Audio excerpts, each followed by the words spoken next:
It's time for Random Lore Dump with me, Zero Daylight.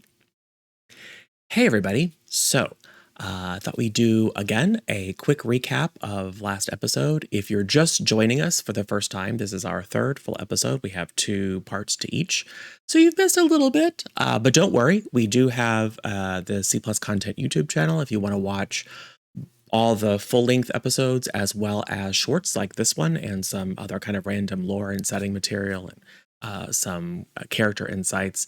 We also have some text summaries that are on World Anvil that are really just an easy way of reading up on what happened in each episode, either a good way of getting up to speed or a good way of kind of refreshing your memory if it's been a while since you saw some of our early episodes where we set a little bit of what's happening in motion.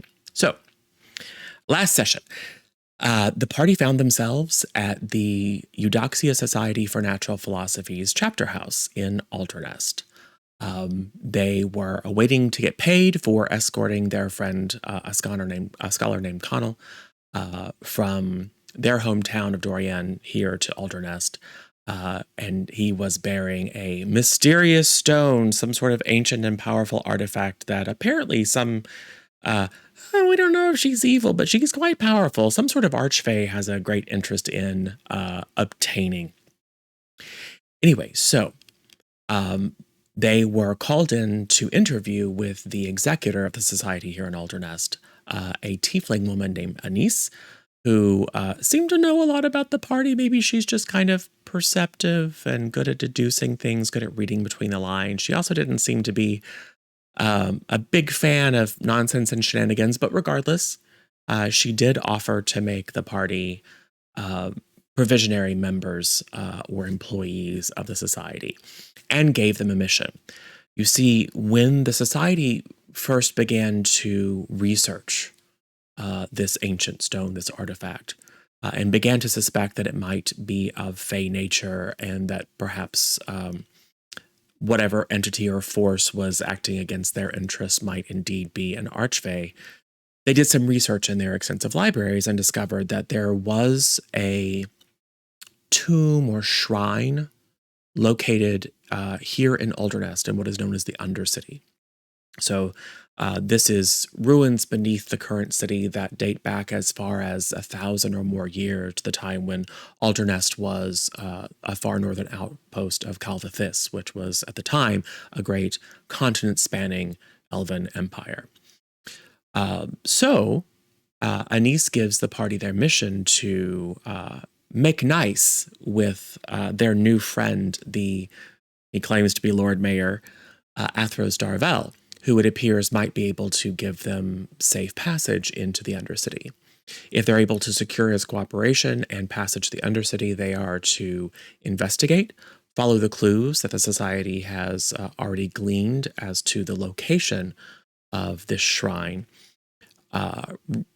investigate it, clear out any dangers or threats that might prevent the society from sending more seasoned scholars to investigate and see if there's any lore there that might give the society some insight into the identity of the archfey in question and whatever pact it is that she is acting in the confines of. So the party did so. They spent a bunch of money at a crazy gnome's shop to get all dolled up to show up at what basically is a really gross bar down in the old part of the lower quarter of Oldranest. But they were able to trade favors with Athros Darvel.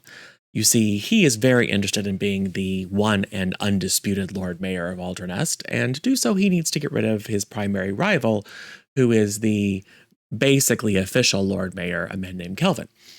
Kelvin came to his title by marriage to his wife.